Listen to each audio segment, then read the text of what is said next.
2개월 정도 소요가 되죠, 시간이? 근데 네. 얘네는 지금 그냥 증권회사라고 그냥 그 세부적으로 알려고 하지도 않고 그냥 50% 회에 그냥 딱 그렇게 결정을 해가지고 그냥 밀어붙일 것 같이는 말하는 것 같은데. 그러니까 제가 그래서 지금 그게 좀 답답하긴 한데 제가 일단 먼저 좀 설명을 좀 해드릴게요. 오늘 안 나오신 분들에도 안 나오신 분들 좀 거기 하지 말고 계속 전화가 오시니까 궁금한 분들을 위해서 이제 설명을 좀 같이 하는 또 영상을 만들어서 유튜브에다 올려서 같이 보시라고 이렇게 할게요. 그래서 전반적으로 좀 기업은행이나 투자증권이나 다 공통되는 이야기를 좀 먼저 하고 그다음에 투자증권 중심으로 이야기 좀 할게요. 그렇죠? 예. 그래서 지금 이제 금감원이 4월 23일 날 분쟁조정위원회를 열었어요. 그렇죠? 이게 우리가 요구했던 재분쟁조정위원회인데 일단 원래대로 하면 지난 1월 달에 3일 날 대법원 최종 무죄 판결 나는 바람에 더 이상 이게 변화될 조짐이 없겠구나. 그때 그래서 마지막 남은 거는 이제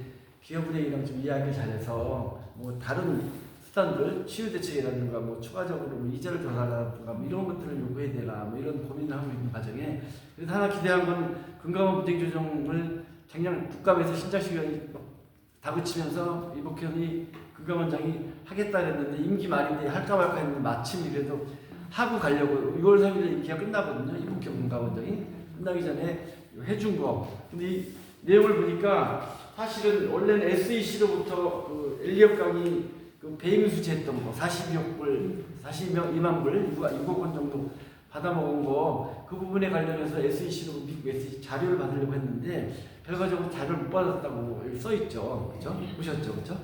자료를 못 받았다고 그래요.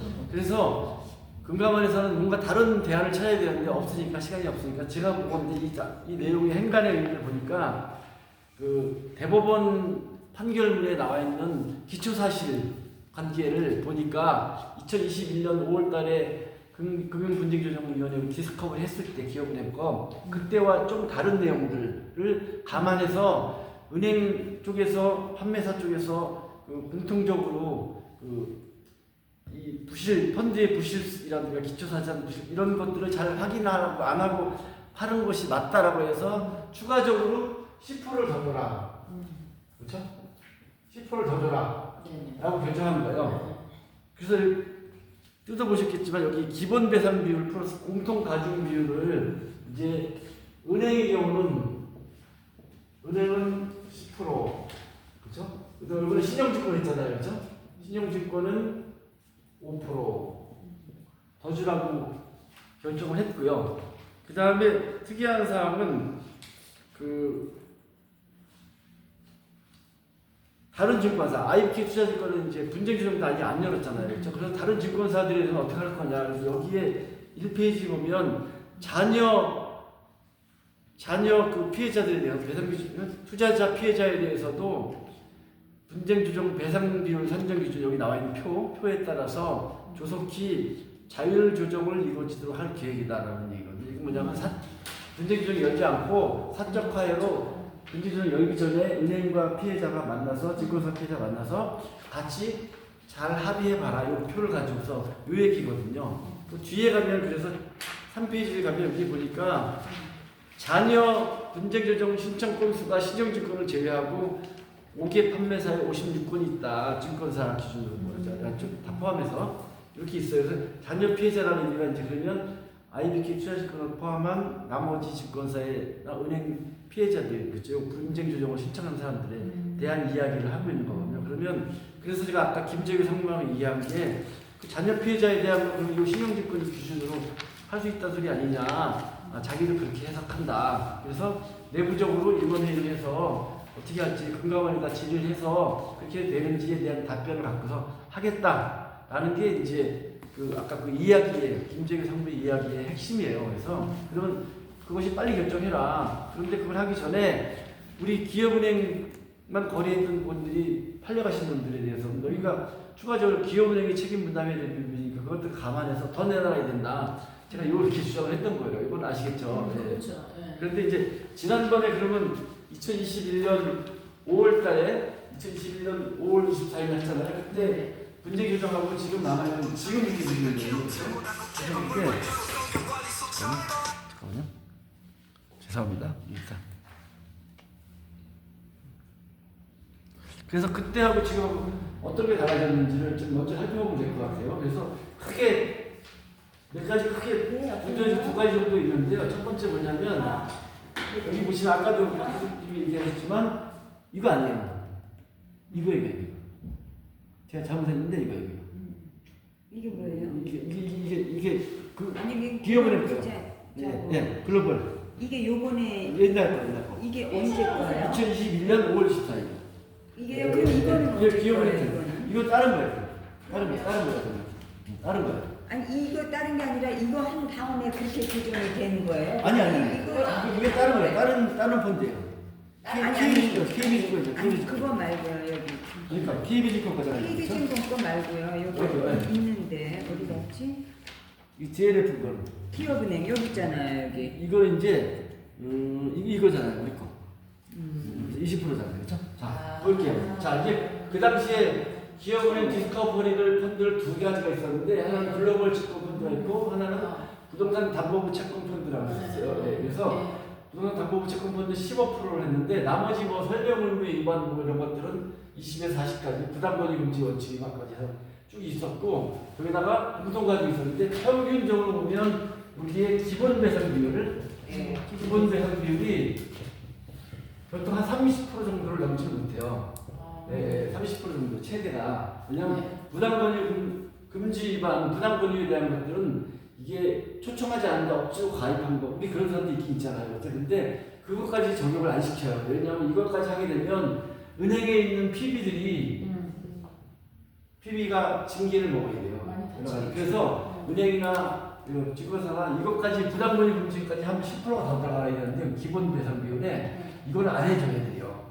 이거 하기가 어려워요. 직원들 징계 매기니까 그래서 여기까지 안 가려버려요. 그래서 보통 기본이 30%라고 보시면 되고요. 그 다음에 이제 공통 가중이라는 게 뭐냐면 이 기본 배상은 뭐냐면 그 PB가 창구에서 우리 고객들에게 뭐 제대로 설명 안 했거나 위험 등급을 잘 못 맞췄거나 상품이 위험한데 제대로 설명 못했거나 이런 것들에 대한 창구에서 각각의 사람에 따라서 개별적으로 잘못한 것들에 대해 비율을 따져서 최대 30%가 나오는 거거든요. 그리고 나서 이걸 공통 가지고 뭐냐면 회사 자체에서 전반적으로 본사에서 내부 통제 부실이라든가 상품 심사를 잘못했거나 위험성을 제대로 측정 못했거나 그래서 제대로 안내를 못한 책임, 회사 전체적인 책임을 따지는 거예요. 그래서 공통 가지고 지난번에 얼마였냐면 지난번에 20%였어요 이게요. 그렇죠? 20%. 그런데 이번에 금융감독원이 나머지는 뭐 이거 외에 나머지는 뭐 가산 요소, 그 다음에 감산 요소라서 가산 요소 플러스 하는 거고 감산 마이너스 하는 거고 나이가 많으면 좀 더 주고 그 다음에 예전에 뭐 수익 경험이 있고 전문가다 뭐는 좀 마이너스 빼고 이렇게 산다는 건데 조정하다 보니까 전체 기본 비율은 50%로 시작하는 거죠. 그렇죠? 50%에다가 이제 가산 요소와 감산 요소를 따져가지고 최종적으로 이제 나오는데 여기에 뭐가 하나 더 있냐면 기타 조정이 있었어요. 기타 조정이 있는데 이거는 이제 이거 여기 표에 나와 있는 가산 요소, 고령 투자자냐, 뭐 서류가 부실했느냐, 해피콜을 했냐 안 했느냐, 뭐 비영리 공익법이냐, 뭐 투자의 경험이냐 이거에 따라서 이제 플러스 마이너스를 하고 마지막에 가서 한 번 더 기업은행에다 자율조정을 해서 은행 쪽에다가 10%를 더 준 거예요. 10%를 통해서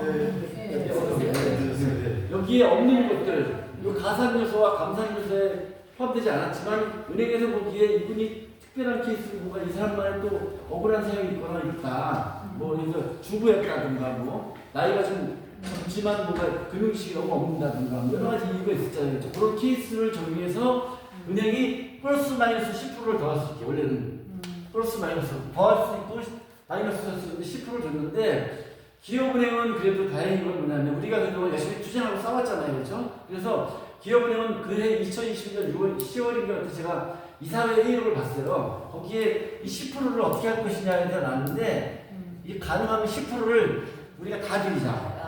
다 드리는 방향으로 최대한 자기들이 그래도 그 이상 마이너스 안 시키고 최대한 플러스 쪽으로 최대한 찾아내서 가능하면 더 드리는 방향으로 하자. 그래서 대부분 다 플러스 시켜 10% 다 드리는 것 쪽으로 했을 거예요 아마. 예. 그건 이게 제가 보기에 우리의 성과라는 거예요.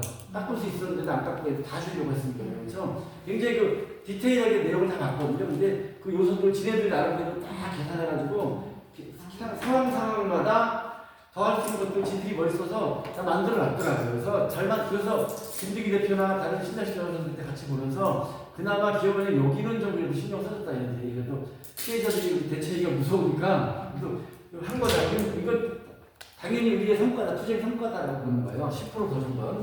그래서 이제 다시 한번 얘기하면 기본 배상 비율 30% 정도, 공통 가중 20%, 근데 플러스 마이너스 하다 보면 마지막에 한 번 더 조정해서 플러스 10%라고 보시면 되고 이건 무조건 주는 거니까. 그래서 하다 보면 한 60% 내지는 여기서 65, 70 이렇게 평균적으로 이렇게 나오더라고요. 그러니까 그 나이가 많으신 나이 많으신 그 피해자들 있잖아요. 저 여기 인천에 그 회장님도 계시고 이런 유종 회장님도 계셨을 거예요. 아마 나이가 많거나 하신 분들은 거의 그냥 80% 가까이, 78%, 80% 가까이 다 받으셨어요. 최대치까지 다 은행이 그래도 나름대로 이제는 자기들도 미안하니까 하려고 노력을 하는 측면이 있어요. 그래서 거의 다 받았더라 라는 게 이제 이 결론이고요. 여기까지 이해되시죠? 그렇죠? 그래서 했는데 여기서 이제 뭐가 있냐면 이번에 바뀐 건 뭐냐면 금감원이 저희가 나중에 2023년 8월 달에 TF팀에서 발표했잖아요. 그렇죠? 엘리엇 강의 대입 수지한 거, 행정한 거, 여러 가지 이런 것들. 그리고 그때 장하원 씨가 그 투자자본사를 무등록으로 했다, 이런 가지 다른 펀드 돌려받기 했다 이런 거 있었잖아요. 그건 우리하고 사실 관계없는 건데 우리하고 해당되는 건 엘리엇 강의 배임 수지한 거, 디스커버리 인베스트먼트 통해서 미국 엘리엇 강의 브랜드 노스한테 40명 받아먹은 거. 그게 이제 불법인데 이걸 확인하는 과정이 확인이 안 됐어요. SEC나 그게 국정감이 자료를 안 줬다는 거예요. 그래서 그걸 확인을 못했지만 대법원 판결문이 무죄 판결이지만 판결문에 보니까 그 기초사실관계를 보니까 이전에 자기들이 2021년 5월 24일 날 군대조정할 때 당시에 자기들이 검사한 조사에서 나온 조정 결정 안에 나와 있는 기초사실보다 더 많은 내용들이 밝혀졌기 때문에 그때 당시에 우리가 봤을 때 기업은행이 그 잘못한 것들보다 좀 더 밝혀진 대부분 판례에 나와 판결문에 나와 있는 잘못을 좀 여기 적용하면 한 10% 정도 공통 가중 요소의 10% 정도를 기업은행은 더 주는 게 맞다라고 권고한 거예요 지금요. 그럼 전반적으로 그러면 어떻게 되는 거예요? 10% 줬다는 얘기는 뭐냐면 60%. 네, 전반적으로 이제 올라가는 거죠. 그렇죠? 공통 가중 요소니까 누구는 덜 주고 누구는 덜 주고 더 주는 게 아니라 공통이니까 다 무조건 10% 올라가는 거잖아요. 그렇죠?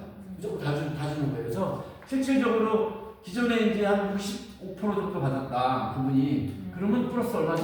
70%가 되는 거예요. 네.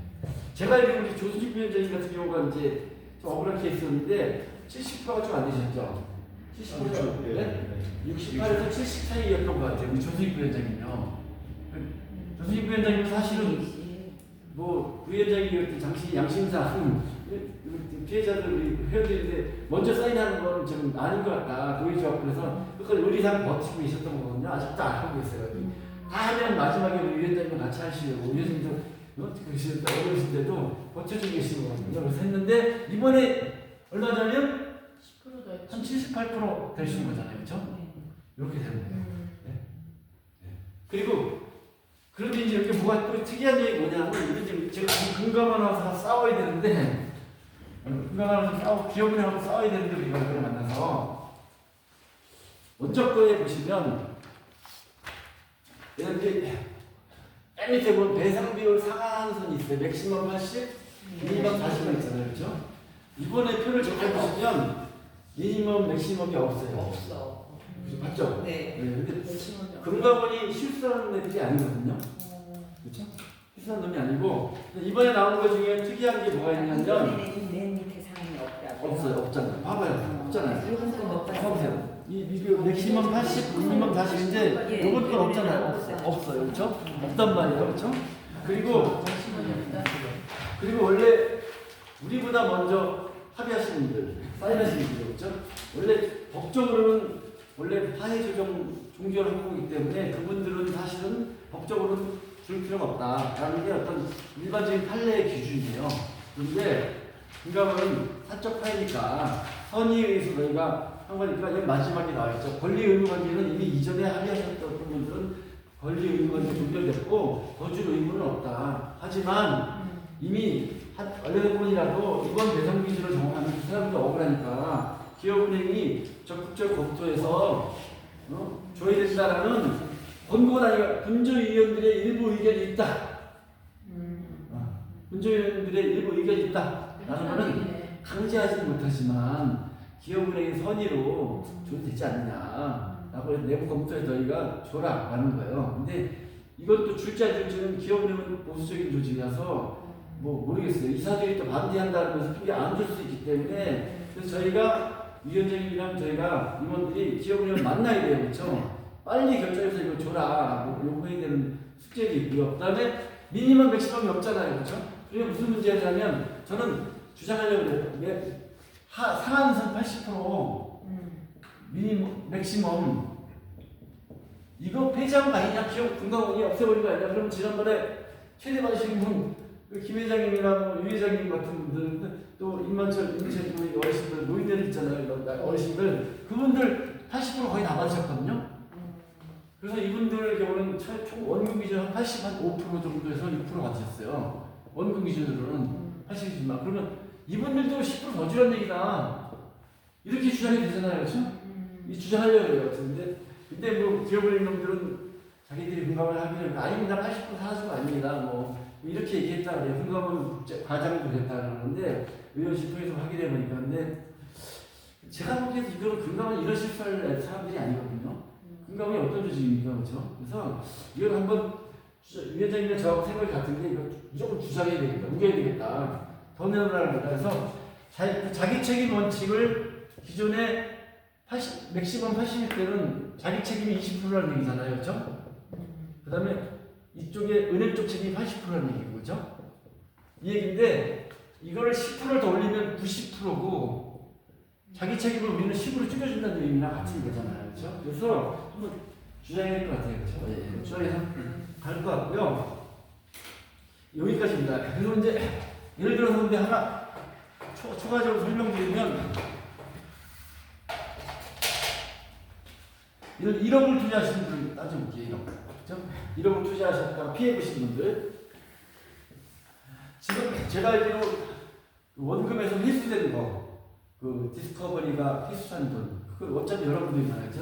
제가 알기로 한 25% 정도 돼요. 20. 약 안 넘어서 24. 얼마나 알고 있거든요. 그러면 이분은 이건 내 거잖아요. 그렇죠? 원금. 그렇죠?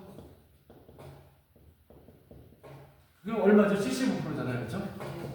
이게 뭐예요? 손실이죠. 손실. 그렇죠? 손실한 거예요. 그렇죠? 그러면 이제 25%면 2억 5천, 2,500만 원. 그렇죠? 2,500만 원이 내 거죠. 그렇죠? 그러면 7,500만 원에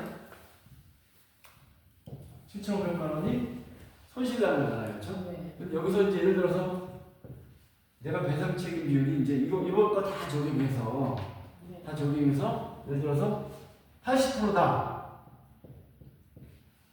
그러면 어떻게 되는 거예요? 7,500 곱하기 80% 하면 계산해보세요. 얼마나? 7,500이 85%. 네? 490. 네? 4,900. 4,900? 4,900이요? 4,900만 원이요? 이게 아니 다시 계산 좀 해보세요. 5,040만 원. 7,000 해보세요. 7,500에 80%. 6천만 원. 6천만 원이에요, 그렇죠? 6천만 원. 근데요. 6천만 원을 네. 이게 배상 비율이니까 네. 이거 손실 나고에 80%를 은행이 요거를 주라는 얘기잖아요. 7,500만 원 손실 나고 중에서 6천만 원을 물어줘라는 거예요, 그렇죠? 나머지 1,500만 원은 자기 책임 원칙이야. 내 책임을 손실 감수하라는 얘기잖아요, 그렇죠? 8,500이라는 그러면 여기 은행이 물어줄 돈 6천만 원 플러스 2,500만 얼마예요? 그러면 8,500만 원이죠. 예. 여기에 우리가 받을 수 있는 최대치예요, 사실은. 여기서 지금 그 계산 방식으로 기업은행에서 그 손실 배상 비율 한정을 그렇게 들어가나요? 이렇게 할 거예요. 네. 그러면 이제 설명드릴게요. 보세요. 8,500만 원이 이제 받을 돈이 되는 거잖아요. 그렇죠? 네네. 원래 이 중에 2,500 원래 내 돈이고 네네. 이번에 추가로 배상 비율로 손실 금액에서 7,500 중에서 80% 최대 80일 경우에 배상 비율 이게 비율이 그럼 6천만 원이 되는 거잖아요. 그렇죠? 그럼 합치면 8,500인데 이게 이제 우리 내 돈이에요. 그렇죠? 나머지 그때 뭐가 있냐면 지난번에 우리가 기업은행을 이렇게 보면 2020년 6월 11일인가요? 그때 가지급금 6월 18일 날 가지급금 얼마였죠? 50%. 50%. 은행은 50%. 은행은 여기 다시 보시면 은행만 주는 거예요. 은행은 50%잖아요, 그렇죠? 근데 1억 그때 1억일 때 이분이 얼마 받았어요? 5천만 원 받았죠. 5천만 원 받았잖아요, 그렇죠? 자, 그럼 이게 우리가 은행한테 받아야 될 총 금액이 8,500인데 그때 가지급 5천 받았으니까 얼마 더 줘야 돼요? 밖에 못 받아요. 이번에 3,500만 원을 받는 거예요, 그렇죠? 저 25%는 딱 정해져 있는 거예요. 이미 이거는 내 돈인데 수익금 통장에 입금돼 있는 네, 돈이에요. IBK나 기업은행은 네. 같이 25% 했어요. 네, 우리는 전 그렇게 알고 40% 있어요. 그래서 이제 가지고를 받았어요. 40% 여기는 40%잖아요, 그렇죠? 네네. 그래도 여기 40%다. 네. 4천만 원이잖아요, 그렇죠? 네. 그러면 여기는 얼마예요? 8,500에서 4천 이게 맞다는 거잖아요. 4,500 받는 거잖아요, 그렇죠? 이렇게 계산하는 거다. 그런데 이제 우리 은행하고 증권 그래서, 네. 똑같을 수 있는 얘기죠. 그래서 아니, 그 근데 아까 너무 웃기는 게 뭐냐면요. 네. 뭐만 말을만 하면 자기네는 기업은행은 의식하고 있고 따른다고 해놓고서 이거 지금 배상비율에 들어가니까 저희는 은행하고 다르다고 말을 하잖아요. 은행하고 다르다는 얘기하죠. 아까 네. 은행 그러면 계산을 안 되니까, 네. 그래서 이제 그거 설명해 주시죠. 이 계산 방식이 예. 지금 그 회수된 금액을 우리 원금에서 제외를 하고 하느냐 아니면 전체 가입 금액을 갖고 그 80%로 산정을 해서 계산하느냐에 따라서 금액 차이가 날 수가 있거든요. 그러니까 지금 만약에 1억으로 해서 네? 1억으로 해가지고 돈 받은 거는 1억으로 해가지고 지금. 그 계산을 했을 때 만약에 80%다 네. 배상비 80%다 그러면 8천만 원이잖아요. 그렇죠. 근데 1억에서 우리가 3천만 원을 받았어. 그럼 이제 7천만 원을 가지고 30%를 80%를 계산을 하면 이게 8,200만 원이 나오게 되거든요. 그러니까 지금 설명하신 금액으로 한다 보면 우리가 배상을 더 받는 효과가 일어나게 돼요. 다시 한번 이 방식이 맞는 거예요. 다시 한번 설명해 주세요. 다시 한번 설명할게. 그 이제 증권사 쪽을 예를 들어 설명해 볼게요. 네. 이번에 제가 기업은행 그 전에 기업은행에다 요구하게 돼서 저희가 5억을 저기 했는데 5억으로 한번 해볼까요?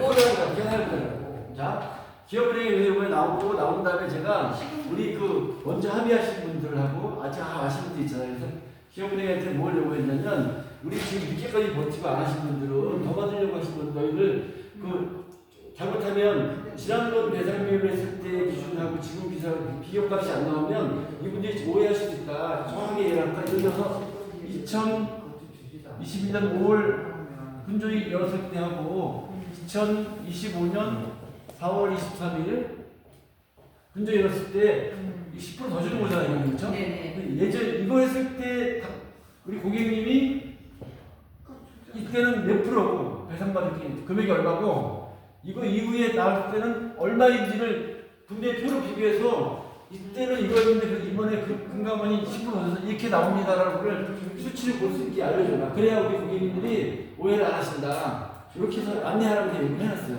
필요하잖아요. 그렇죠?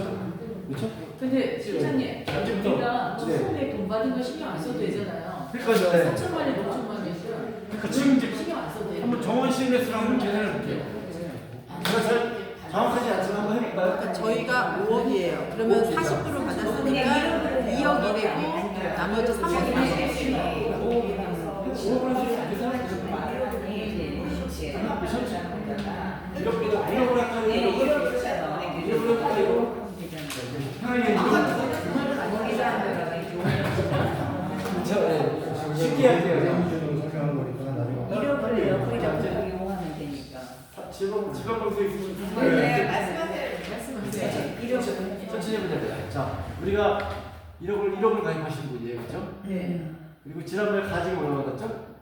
4,000원. 근데 제가 어제도 말씀드렸지만 이거 잠시를 가지고 잠시 묻어두시고요. 이제 보세요. 2021년 올해 파란 색깔로 여기 하세요. 아예 안 보이니까 파란색으로 여기는 아예 뭐 분주히 열지 않았습니다. 근데 어쨌든 그래도 기업의 주주라고 예를 들어서 예시로 해볼게요. 이렇게 했을 때 예를 들어서 현재 그것도 안 나와. 그것도 안 나와요? 나무 아이고, 빨간색으로.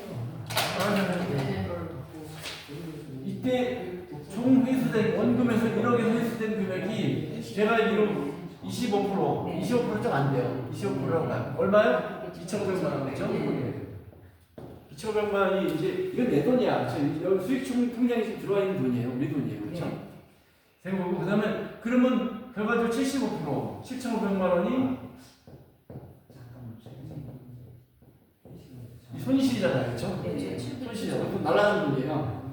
근데 여기서 이제 곱하기 예를 들어서 지난번 거 상관없이 이번에 해보니까 금액이 70%가 나왔다 이거죠.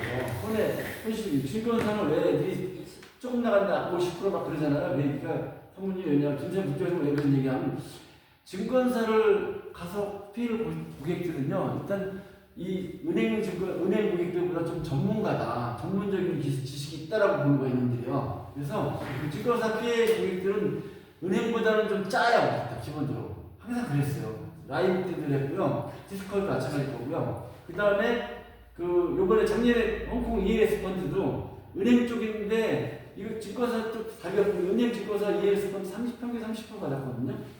이번에 내가 얘기한 게 그래서 김재성 정부도 이거 증권사 답이 없다. ELS 펀드도 한 20% 정도 이렇게 못 줄 것 같다 이렇게 판단하는 것 같아요.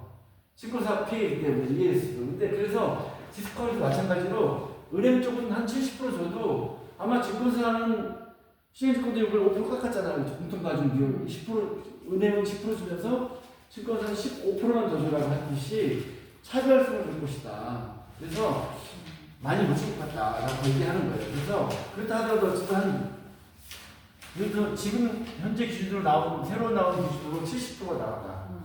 최근 따져보니까 기본 대상 공통가중 가감산 요소 기타 조정 은행 쪽이 한 10% 차에서 70% 나왔다. 그럼 얼마예요? 7,500만 원에 70% 얼마죠? 7,500에 곱하기 70%. 5,250. 그렇죠. 5,250. 그렇죠?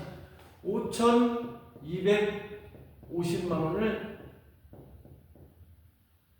은행 쪽이 책임을 지고 손실액에 대해서 배상해 주겠다는 돈이 되는 거죠. 그렇죠? 그리고 나머지 30%는 뭐예요? 투자자 자기 책임이라는 거거든요. 이게 쌓이는 죄. 네? 그러면 이게 내가 손실난 것 중에서 증권사가 나한테 줘야 될 돈이 되는 거겠죠. 계산하는 거죠. 그러면 원금 회수되고 있잖아요. 그렇죠? 네. 합치면 얼마예요? 7,750만 원. 그렇죠? 원금 기준으로 몇 프로예요? 원금 기준은 77.5%가 되는 거죠. 그렇죠? 그렇죠? 70%만 해도 그리고 그러면 이제 마지막 남은 게 뭐냐면 먼저 가지고 가는 거 있잖아요. 그렇죠? 2020년 9월에 받았나요? 9월에 받았죠? 8월 30일로 받았고 40%. 예. 요거를 여기서 빼야 되겠죠? 3,750. 3,750만 원이 되는 거죠. 그렇죠? 이게 내가 들려받은 돈이 되는 거죠. 그렇죠? 억울하지만 근데 이거 아까 지금 증권회사 기준이에요? 증권사 예를 들어서 한 거예요. 그렇죠? 은행은 80% 정도. 은행도 모르고 사실 각각 개별 대상비를 다 모르니까 지혜대님도 70% 준다고 생각하지 마시고요. 아니 그래서 저는 모르는 거예요. 그건 아까 지금 한번 물어본 게 우리 여기 그 기투에 있는 회원들 중에서는요 한 번도 증권거래를 안 하신 분들이 있어요. 그러니까요. 그럼 어떻게 일을 해요? 왜냐면 그 사람들이 저 IBK 그 VIP 거기 은행에서 빼가자마자 통장을 지들이 만들었다고요. 그러니까 그러니까요. 어떻게 일을 해요? 그러니까 그래서 아까 그 얘기 했어요. 그래서 네. 선생님한테도 난 증권 예를 들어 세용이 세나 엄마가 그거예요. 네. 세용이 세나 엄마가 그 자기가 증권사 가본 적이 없는 사람이에요. 저도 그래요. 그렇잖아요. 맞아요. 딱 쉬워요. 은행 동시에 그날 동시에 준혁이 WNT를 가서 했던 또 신일벨브 그 안산의 그 회장님 그 두 남매 맨날 오시잖아요. 네네. 그분들도 마찬가지였던 거예요. 회장님 집에 있는데 그 은행 직원 WM센터 직원이 와서 이사 당시 거래처인 줄 알고 왔는데 그냥 이게 알았어 하라고 세상에서 해서 간 거였는데 나중에 끝나고 나서 그건 증권에서 있는 거야. 예. 문제 서신 이후에 제가 그 사무실장으로 와서 처리를 막 받을 때 보니까는 이게 은행 직원하고 계속 문서 교환 항의하고 막 이러셨더라고 회장님이. 근데 회장이 보내는 소리를 쭉 보니까 이거는 IBK 투자증권하고 계약을 한 거야. 근데 왜 은행 직원하고 자꾸 하셨더라고. 그래서 이상하다. 그래서 전화를 드렸었어요 제가. 회장님한테 전화 드렸더니 회장님 이거 왜 은행하고 아니고 투자증권 계약서리고 피해자신데 왜 은행하고 자꾸 하셨어요? 했더니 아니 무슨 소리 하시냐고. 나 은행하고만 거래한다고 나는 주가 거래 안 한다고 그러시는 거야. 그래서 모르시는 거예요. 그러니까. 당신이 IBK는 다 같은 회사고 다 거기서 본 줄 알았던 거지 내가 증권사 거래했다는 걸 모르셨던 거예요. 이런 케이스가 있는 거잖아요. 그렇죠? 네, 그렇죠. 그러니까 세용이 새로운 건 내가 보기에 그런 케이스예요. 당신은 얘기 들었어도 그냥 이게 증권사 직원이 설명할 때는 난 은행 계약인 줄 알았던 거지 증권사 직원이 설명하는 건 아니고 WS센터니까 이게 이렇게 이해한 것이지 내가 정말로 IBK 투자증권의 고객이구나 IBK 투자증권 상품에 가입하는 거다라고 충분히 알고서 인식하고 계약 서류 사인한 게 아니다는 거죠. 근데 증권사 김정일 상무나 이런 사람들은 그렇다 하더라도 서류가 증권사니까 우리 거니까 그 고객들이 사인하신 거 아니냐 이렇게 해버리면 이제 문제가 해결이 안 되는 거잖아요. 그렇죠? 네. 그리고 은행 PB가 자기네는 지금 투자증권하고 공동관리로 한다고까지 얘기했어요. 그러니까요. 그렇게 해놓고 그렇게 팔아놓게 해놓고 이제 와서 얘기하는 거예요. 그렇죠? 그래서 이 책임을 그래서 우리가 기업은행에 물어야 되는 거예요. 근데 이 책임은 사실은 투자증권에도 있지만 기업은행에서 은행 설명을 은행 해야 PB가 그렇게 말을 해야 된다라는 집에서 거죠. 손님을 그 케이스에서 저 같은 경우에는 네. 증권에 상품이 없었어요. 제가 들어간 거는 그러니까요. 상품이 증권에는 없었는데 네. 은행에서 해약하신 분이 있어가지고 그걸 증권에서 갖고 와서 저를 준 거거든요. 그러니까 그게 신인별도 똑같은 케이스예요. 근데 그런데도 신인별도 그러면 그렇게 말씀을 하시면 이 상품이 저는 그렇게 적용돼야 되잖아. 은행으로 관리돼야 되잖아. 네. 근데 계좌가 증권에서 있으니까 그러니까 그 말이 그 말이에요. 공동관리도 지네들끼리 그다음에 이거 갖고 이렇게 하는 그게 WM 요 얘기 정리할게요. 은행과 요거 정리할게요. 자, 여기 들어보세요. 그래서 요 케이스가 처음이 아니고 제가 계속 누차 들었잖아요. 네. 신일밸브 산업도 마찬가지였어요. 그래서 그때 그 안윤계선 차장님인가 저기 자매 중에 언니 네. 그분이 녹취한 것도 있어요. 그래서 왜 그때 WS타 직원한테 왜 그때 나한테 왜 WS 우리는 기업은행 고객인데 왜 투자증권 쪽으로 팔았느냐라고 물어보니까 그 직원이 뭐라 하냐면 그때 IBK 기업은행 상품이 소진되고 없어서 그래서 그냥 안내드리다 투자증권 쪽으로 한 거다 이렇게 얘기하는 녹취 되게 있어요. 공동관리를 한다는 네. 있어? 왜 공동관리 하니까 근데 그거는 복합센터라서 그런 거거든요 이게. 그렇다 하더라도 충분하게 설명했어야 되는데 설명 안 하고 그냥 서류만 갖다 사인해버렸기 때문에 이걸 주장하는데 이거를 은행에서 책임을 인정해 준다는 거죠. 이거는 우리가 판례도 있긴 해요. 제가 대법원 판례를 갖고 있기 때문에 한번 은행을 만날 때 이러한 사실에서 은행도 우리 피해자들에게는 좀 특수한 케이스니까 이건 더 줘야 된다라고 주장할 필요가 있다. 이런 내용을 투자자들 만났을 때 하려고 해요 저희가요. 그러니까 그거는 특성 케이스여서 주장을 하지만 결국은 저희는 계좌는 기업 증권에 있잖아요. 그러니까 그거를 갖다가 증권회사에다가 그거를 말을 해서 그 사람들을 구제를 해줘야지. 증권회사가 얘기해야 되는데 그것도 대로 주장하고 은행 쪽에 가서 얘기해야 되겠죠. 아니 투자증권에서 기업은행에서 은행이라뇨. 우리 증권 사람이랑 지금 퍼센티지가 지금 증권 사람들은 약간 좀 투자의 경향이 있는 걸 알고 갔기 때문에 5% 정도 좀 덜 받는 걸 받고 있잖아요 우리가. 그렇죠. 네. 그런데 우리가 여기 얘기하듯이 공동관리를 했다는 것 때문에 이거 팔려가는 신세잖아요. 팔려가잖아요. 이거에 대해서 우리가 은행하고 똑같은 그 퍼센티지를 받을 수 있는 얘기죠. 그렇게는 안 될 거야. 그러니까 우리는 그거를 자, 아니 증권사님은 그러면 이걸 얘기해야죠. 그래서 이제 30%에 안 될 것 같으면은 안 된다고 했으면 우리가 우리끼리 분쟁 조정을 열고 그랬을 거 아니야 IBK끼리요. 근데 그랬겠죠. IBK를 따라가라 모 회사니까 자기네랑 똑같이 했다. 그래서 우리가 진jam이 있었던 거잖아요. 그걸 물어야 돼요. 그러니까 그래서 어떤 경우는 맞아요. 양쪽에 맞아요. 이유가 없거든요. 원래 그게 제일 중요한 거예요. 그게. 네. 그러면은 아예 모티베이션 우리끼리 편한 대로 우리가 다 저기 끝나면 안 되고. 이 회원을 모집해가지고 우리끼리 열어줘야 되죠.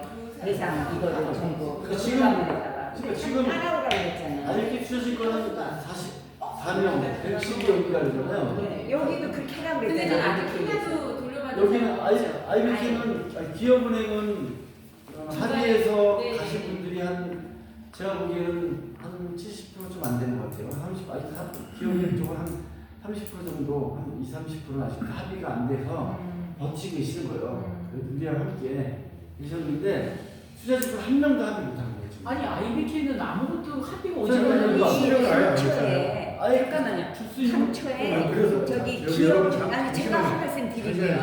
아니요 저가 먼저 진행이 안 돼 얘기할게요. 있거든요. 아니요 그러니까 마지막으로 한 말씀 때 3초에 자기네들이 우리를 분리시켜서 해준다고 했으면 우리가 이렇게 가만히 있지 않죠. 아무 말도 안 하고 가만히 있었잖아요. 기업은행만 믿고 믿고서 따라간다고 진행한다. 했기 때문에 그게 제일 큰 원인이라는 거예요. 자회사님. 그러지 않았으면은 우리는 따로 했죠. IBK는. 잠시만요. 네, 그걸 그 얘기하고 싶어요. 당시에는요 기업은행이 우리가 워낙에 숫자도 작고 하기 때문에 기업은행을 따라갈 수밖에 없었고 그래서 오늘은 사실은 회장님이나 실장님도 이 IBK 때문에 사실 이렇게 다시 자리를 만든 거니까 그거에 대해서 우리가 좀 더 어떻게 이끌어갈 건지 그것만 좀 저희가 예, 그러니까 네. 그쪽에서 그 어차피 얘기를 이거 해야죠. 초반에다 쳐봤자 아무 지금 여기서 저희들이 감론을박 해봐야 근데 아무 IBK 투자증권에서 받아줄 일은 많이 하고요.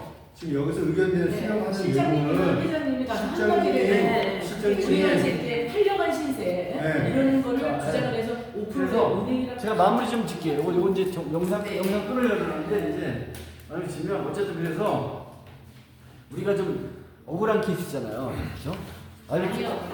기업은행보다 훨씬 억울해요. 자다가도 뭘 왜 그래서 차이를 두냐고 똑같이 하는 일단 거예요. 근데 기업은행도 잘 받아야 또 우리도 잘 받는 게 있다 당연하죠. 보니까 당연한 거예요. 함께 했던 그래서 거였고 기다렸죠. 그래서 IBK도 잘 받아야 되는데 기업은행한테 요구를 더 받을 수 있게끔 이러다 보니까 한 거였는데 어쨌든 그것이 전혀 실효성이 없는 거 아니에요. 그래서 시장 같이 있었고 신용증권이 더 줬듯이 우리는 이제 기준이 낮기 때문에 아마 우리는 신용증권의 대상비율 선정 기준표에 의해서 아마 여러분들 좀 나갈 것 같아요. 근데 아마 신용증권은 5%잖아요. 플러스. 아니 그렇지만 얘네 일반행에서는 신용증권이 40%를 받았더라고요. 신용증권은 요번에 저기 이제 기본 계산에서는. 신용증권은 이제 얼마냐면 이 대표 사례라는 거고요. 예, 대표 예, 사례라는 거고 신용증권은 기본 배상 비율 30%는 그대로 지켜주고요. 예예. 최대 발전 이것도 이제 각자마다 해당 사항이 있는 부분 30%고 그렇지 않으면 20%낼 수 있고요.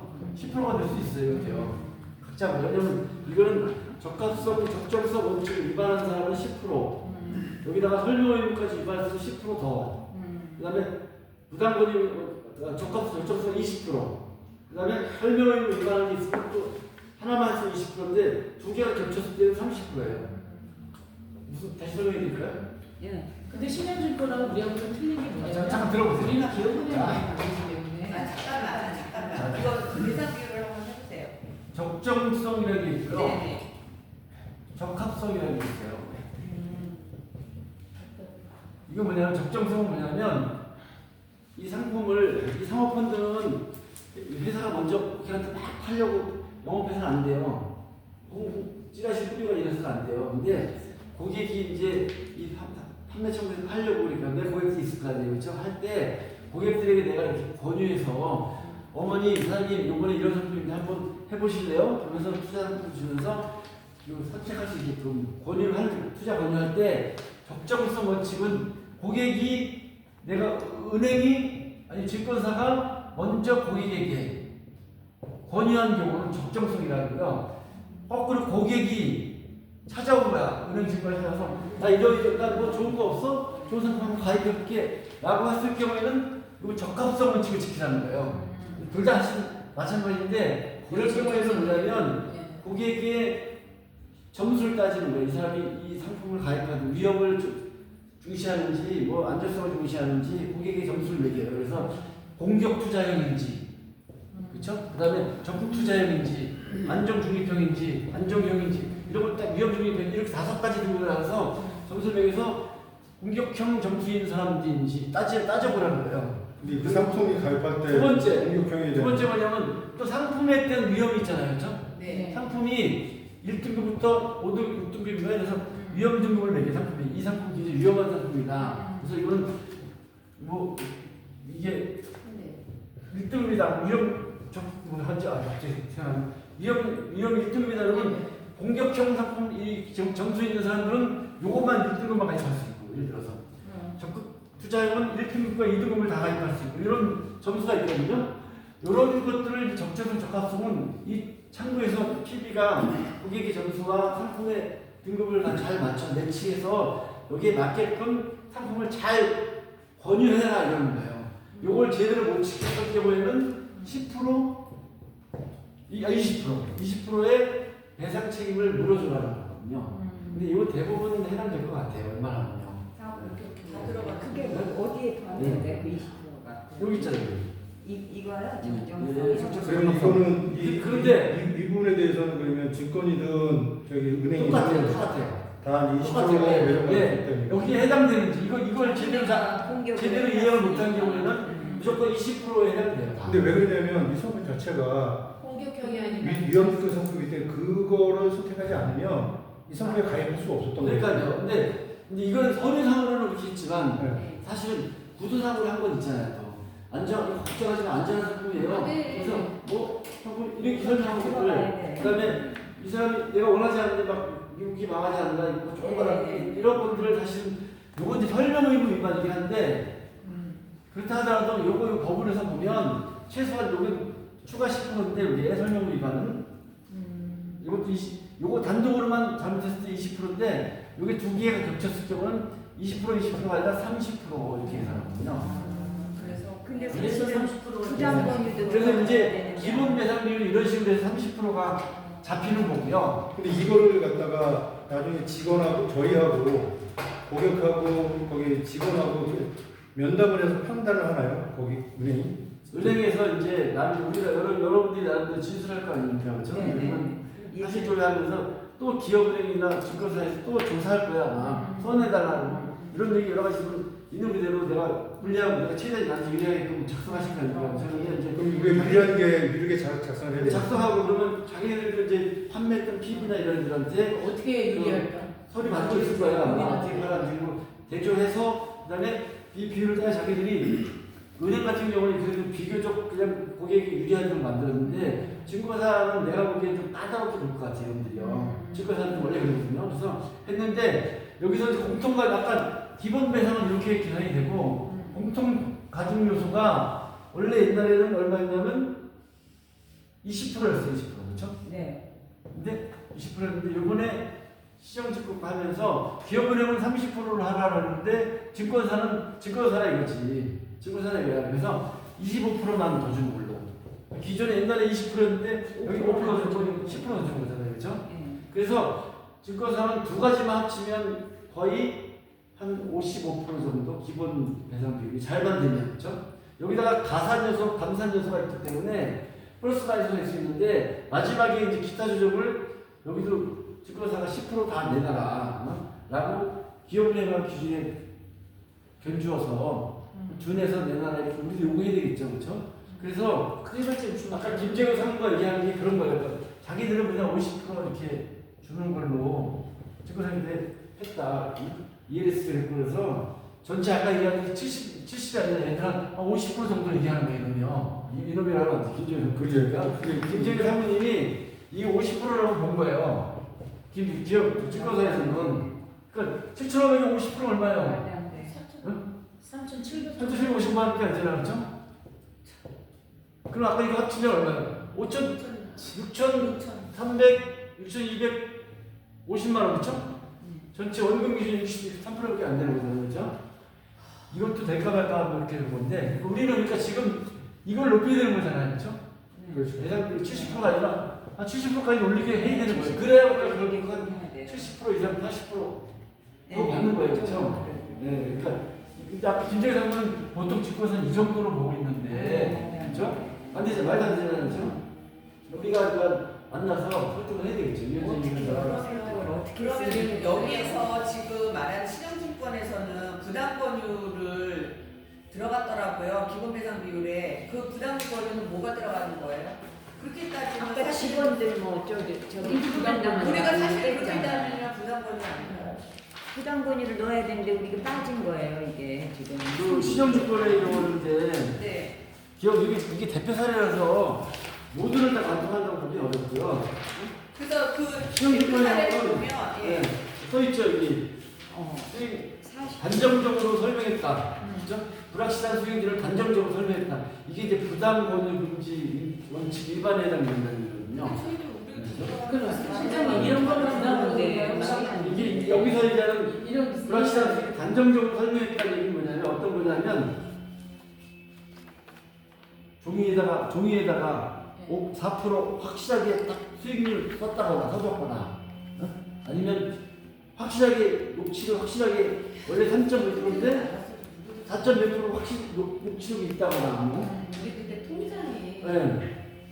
그런 게 있어. 통장에 인쇄를 찍은 건 아니고요. 아니, 실장님 그럼 연필을 막 이런 써줬다든가. 이런 경우는 돼요. 저기 해피콜이 왔어요. 왔는데 공공성으로 위험이 있다 그래서 나는 그거 안 한다 그랬거든요. 안 한다 그랬어요. 월요일 날 들어가야 되는데 안 한다 그래서 난 다시 전화 좀 안 하고 끊었어요.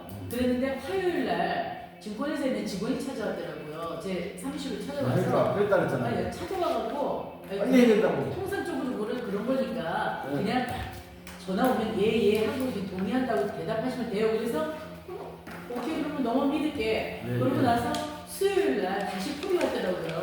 그래서 내가 그냥 네 알았어요. 그러고 난 그냥 여기 이제 영상 좀 끌게요. 될것 같아요, 그렇죠? 실-